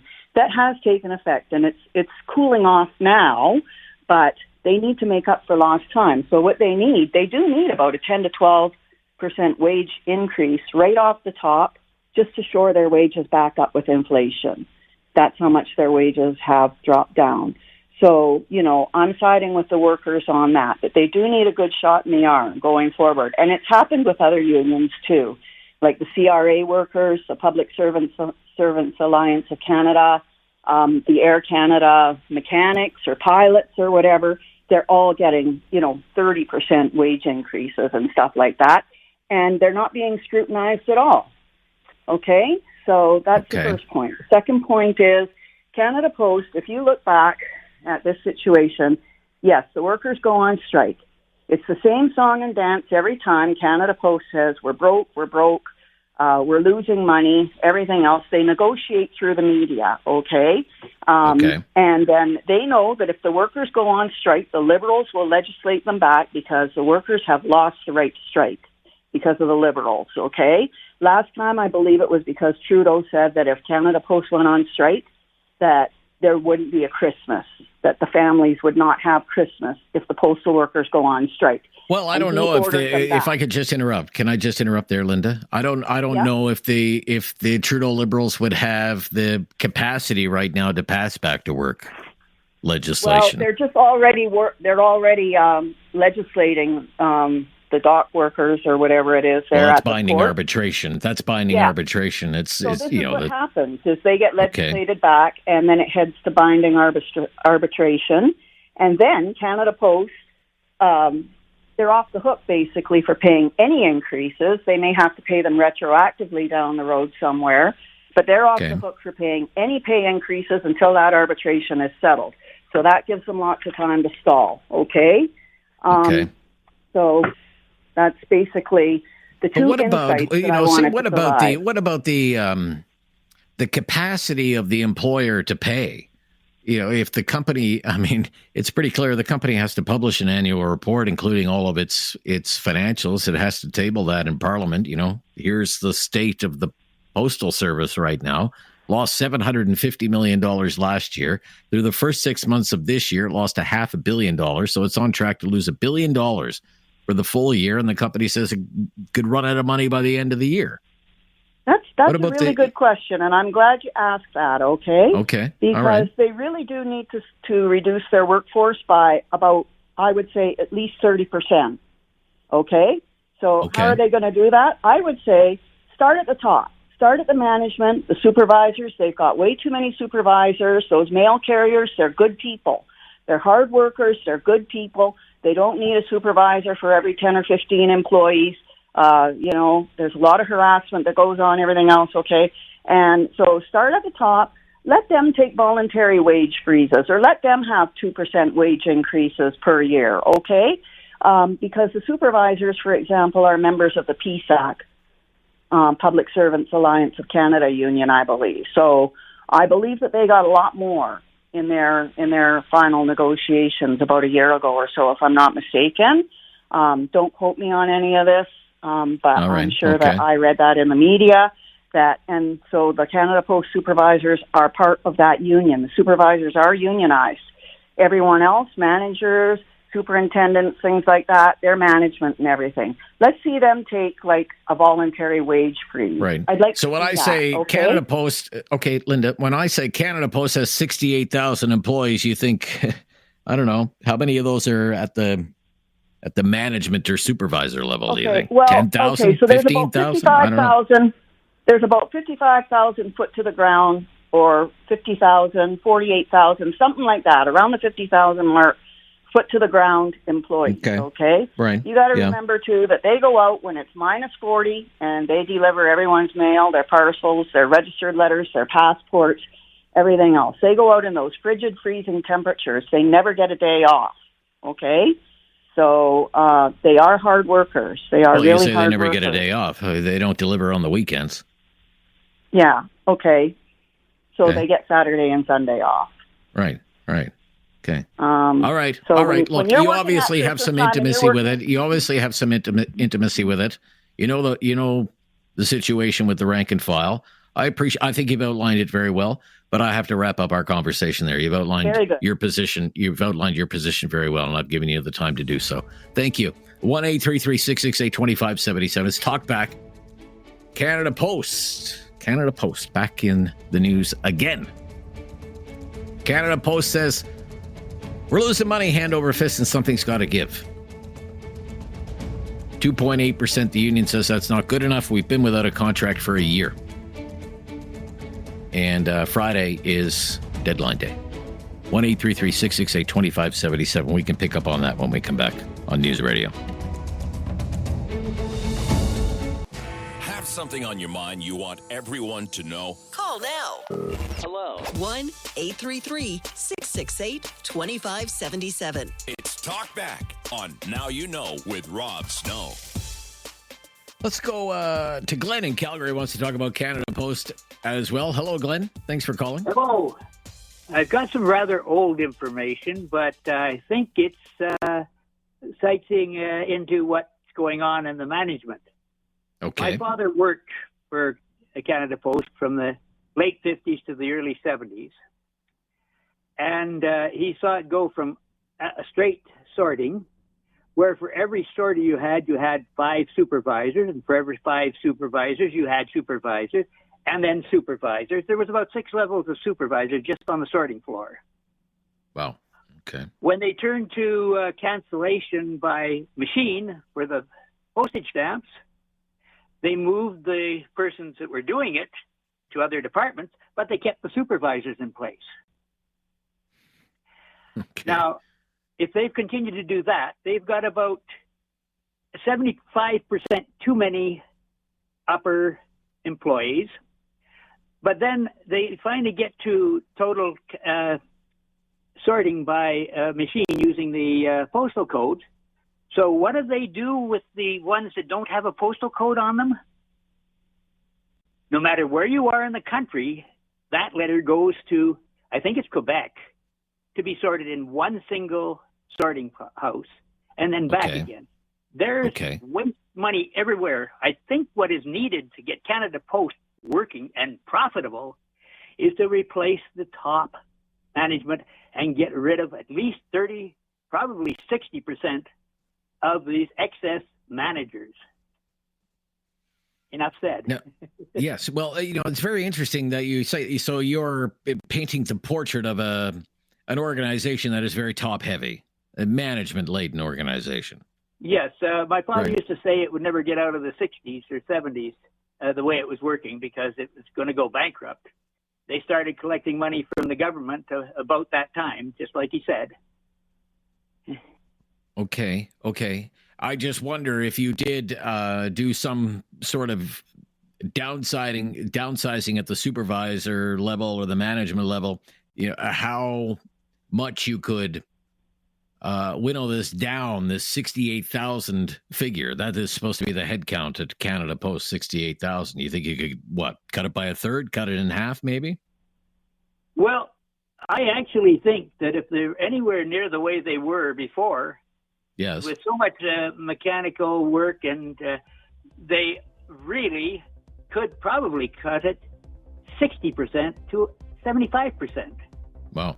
Okay. All right. That's based on past figures. I don't know how much they've cut in between. Okay. Thank you. Very interesting. But you kind of back up what the previous caller was saying. What about all the supervisors and the managers? Is this a very top heavy organization at Canada Post? Interesting. 1-833-668-2577. The latest breaking news next, and then back on the phones with more of your calls on Talkback.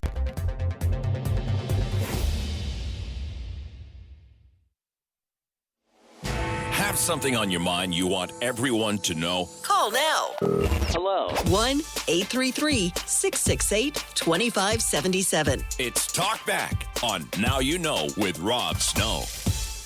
Just before we get back to the calls, in case it has not been reported, we are getting word that the former Premier of British Columbia, John Horgan, has passed away from cancer, only 65 years old. My goodness gracious. The 36th Premier of British Columbia in that office from 2017 to 2022. He stepped down after battling cancer for a second time. He was named Canada's ambassador to Germany in 2023 and then took a leave from that role in June of this year because he had been diagnosed with cancer for a second time. He was originally from Victoria, British Columbia. He was an MLA in provincial politics in British Columbia for 4 consecutive terms. Starting in 2005, he was elected leader of the New Democrats of British Columbia back in 2014, and then went on to become the premier after the Liberals failed to secure a majority in that election, and that resulted in the NDP forming a minority government through a supply and confidence agreement with the Green Party. He was, even up until the end, a popular premier in British Columbia, and 65 years old, far too young to be gone from cancer once more. Just getting word now that John Horgan, the former premier of British Columbia, gone at the age of 65 of cancer.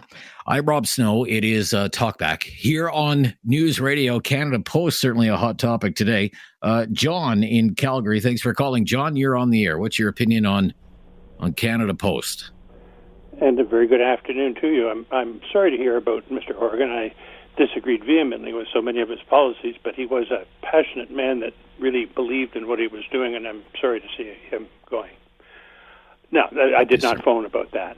I did phone about the post office. I listened, hopefully dispassionately, to a number of people. I like the diversity of viewpoints. The thing that kept cropping up in my mind is the word buggy whip. We have, that you are a really good buggy whip maker doesn't matter if nobody's buying the darn buggy whip. There are any number of things that we could do to reduce the whole population of employment that is earning income. We don't have to deliver every day. Maybe once a week is enough. A lot of businesses now are issuing electronic bills. I think that would take care of a lot of the cost if you're, just delivering once a week. Certainly, I believe the rural people do need to have the opportunity to have mail because of the isolation that's involved, but that's a very expensive route. So, again, I come back to something like once a week or a couple of times a month. I don't think we need to have the kind of service that we've had before. I'd consider something like dynamic pricing. If you want to send a Christmas card, maybe it's 1.5 times the cost of what it would cost you to send a card on, a July 1st card. For a birthday or something like that, right? At some other time of the year. Right. Anything that's going to lead to a very large increase in the workflow going through, which then engenders overtime and people, feeling burned out and things like that. I think you can control that to a degree with pricing. We're certainly seeing dynamic pricing on a number of things. I don't know why we can't do it here. Certainly, I would look at the staffing. Having worked with a number of people that are unionized, their motive is really very self-interested. I don't fault that. My motive is self-interest as well. But I don't think that we need to have that as the driver for a whole system. I listened to the lady that spoke, I think, quite clearly and passionately about how the postal workers had been taken advantage of. They haven't had a raise in quite a protracted period of time. And that's as it may be. We're not in the social work business. We're not there to try and make sure that people get increases. We're trying to provide a service. Let's get back to the idea of providing a service and make that service equivalent to what the value people put on it. Right now, people are not using the mail, as you have so clearly said a number of times. Why do we keep the same darn system going? Right. And structure the overhead of delivering that service to the modern day needs of the country. Right, you use this term buggy whips. Well, there's not a big market for buggy whips right now, right? So this is one of the things that I've been circling back to. The Canada Post with 68,000 employees is the business model for Canada Post in the year 2024. Is it broken? Is it broken? The same way it's broken for certain segments of the media or other industries that have been disrupted. Look at the traditional taxi industry and the way that was disrupted by ride-hailing services like Uber and Skip the Dishes and all of these gig economy companies, whatever the case might be. It's the business model of Canada Post broken. You seem to be suggesting that it is. It's a dated business model that is not fit for, say, the year 2024. Am I right? That's absolutely what I'm saying. I'm saying there may still be a need for an ongoing service. It does not need to be that which is being offered now. Okay. Thank you. Very thoughtful, John. Thank you for your call today. I really appreciate it. Let's go to Grant in Kitchener. Hi, Grant. Yeah, I was pretty surprised. A couple of callers before that where the lady said that the overhead is a lot of people in there. Maybe what the government needs to do is to do a serious audit. Because if this is a hospital, let's say this is a hospital, and they're billing dollars into debt, do you think that hospital CEO would be still there? Probably not. He would probably be either let go or you take a cut, right? Right. Yeah. So, and that other fellow that just was off the phone, he sounded pretty logical there, and maybe that's what they need to do is change the type of the delivery service rather than every single day, right? All right, once a week. Yes. And that once a week, twice a week, maybe not 5 days a week, right? Yeah, and it could hurt the postal workers themselves that are delivering it. Maybe, right? I don't know. Well, maybe you don't need as many postal workers. I mean, if you're going to cut your service in half, do you need as many employees to deliver 50% of the service, right? Yeah. Okay. Yeah. Right. Yep. Yeah. Okay. Grant, good to hear from you. Appreciate the call today. More of your calls ahead. 1-833-668-2577. 1-833-668-2577. Canada Post, hot topic here in hour number 2. But there are some other topics out there that we can discuss today with your help. I'll be right back. This is Rob Snow. It's News Radio. Have something on your mind you want everyone to know? Call now. Hello. 1-833-668-2577. It's Talkback on Now You Know with Rob Snow. It sure is. And Canada Post is back in the news again. The Union Cup W, Canadian Union of Postal Workers, issued a 72-hour strike notice. They could go on strike on Friday, could be locked out on Friday. Not that any of that is a certainty to happen, but here we go again. Potential for labor disruption so close to Christmas. Canada Post losing money hand over fist. Workers offered 2.8% raises every year for the next 4 years, and they've turned it down. Michael in Airdrie. Michael. Hi, Michael. Hello, how are you? I'm good, Michael. Thank you. What's your opinion here? Okay. Here's a term you haven't heard for a long time. I was a postmaster. Postmaster, okay. Of Airdrie, Alberta. I've seen the population grow from just over 20,000 to 80,000 now. And being a postmaster, I belonged to an association. It wasn't a union. It was called CPAA, Canadian Postmasters and Assistants Association, and we were no strike, no lockout.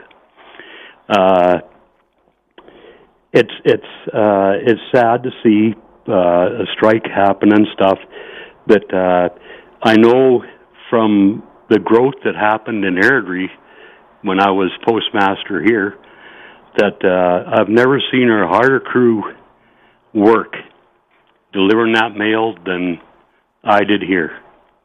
And that was a lot of growth. Okay. My hat's off to them and everything. So, Michael, in your position as postmaster, what were your duties then?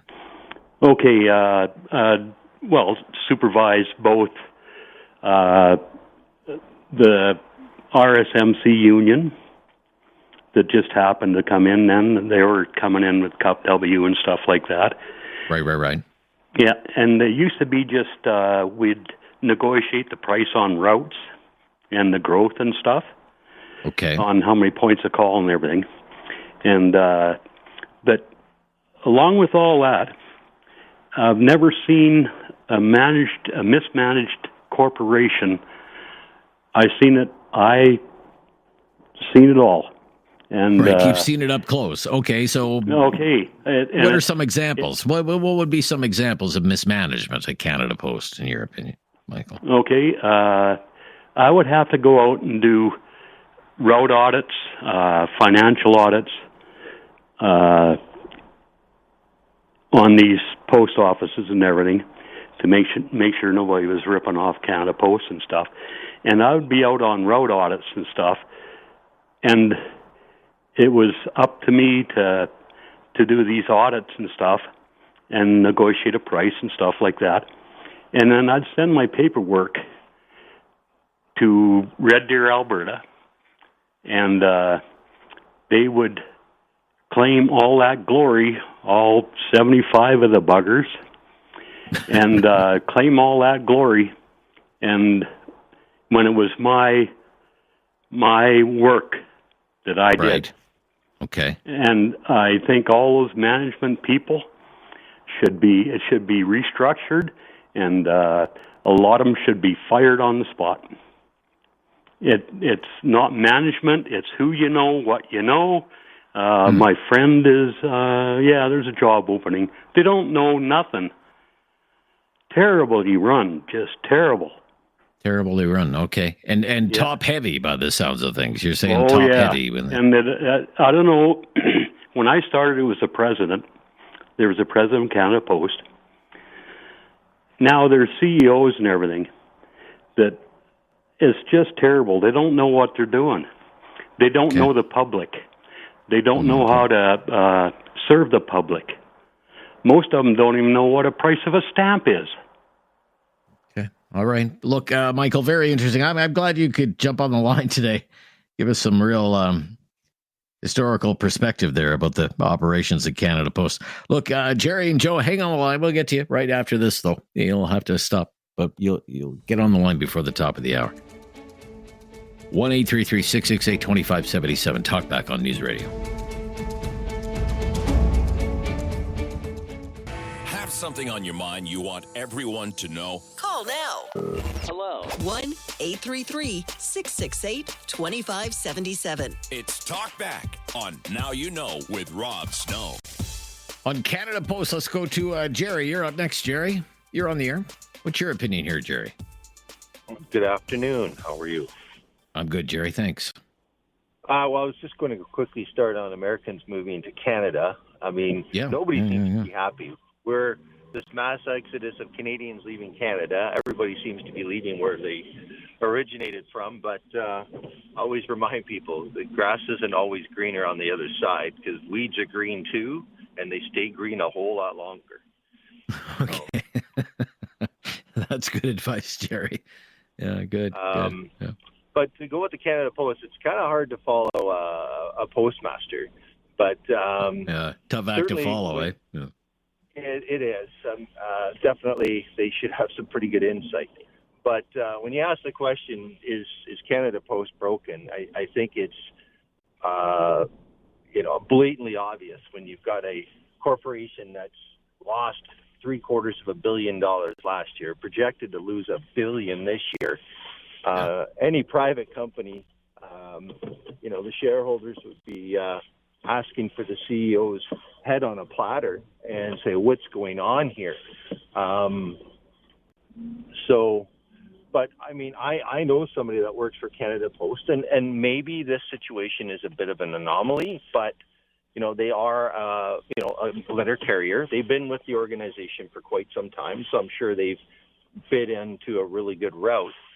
But they show up to the depot at 11 o'clock in the morning. They pick up their mail for the route, and they're heading home by 1:30 in the afternoon on average, and taking home a full paycheck.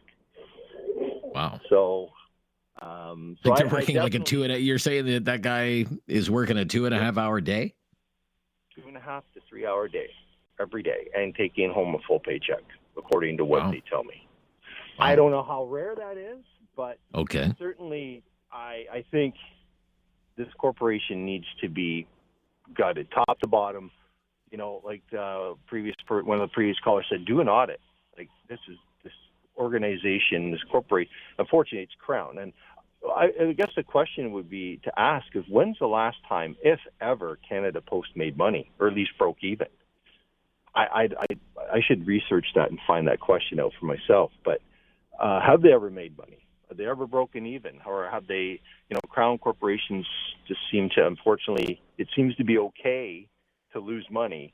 And, and everybody deserves fair wage and increases when they're warranted. But, to the previous callers, remember, when they're losing $1 billion a year, all these wages are coming out of your pocket. They're coming out of the taxpayer's pocket to make up the difference. So it's costing us all. So I don't know what the magic pill is, but I think it needs to be opened up top to bottom and top to bottom. Okay, all right. I'm gonna wrap it up there, Jerry. Gotcha. And I think we have about a minute left for Joe, and that's about it, Joe. Hi, Joe. Yeah, Rob. All the previous callers stole my thunder, but the one word I have for you is irrelevant. That's what the Canada Post system is. They're absolutely irrelevant, and they've been surpassed by the private sector. We need to shut that crap down, because the postmaster who called in, he spelled it out for everybody. Top-heavy idiots that couldn't organize a one-car funeral. So what are we going to do? Privatize the whole thing, sell it off for pennies on the dollar, and we'll take the hit, we'll take the loss, because you can't pay a guy $65 an hour, and the private sector is making $25 an hour to do the same thing. It's an unsustainable model, Rob. Okay? Sell it off. Privatize the whole thing. Privatize just like we need to privatize every other government organization that couldn't organize a one-car funeral. Okay. Top-heavy idiots, Rob. Thanks, all right. bud.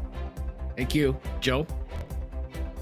To the point, as always, Joe and Kitchener. Look, thank you for all your calls today. Really appreciate it. We'll see what happens with Canada Post as we make our way through the week. More of your calls tomorrow. The very latest breaking news coming up next on News Radio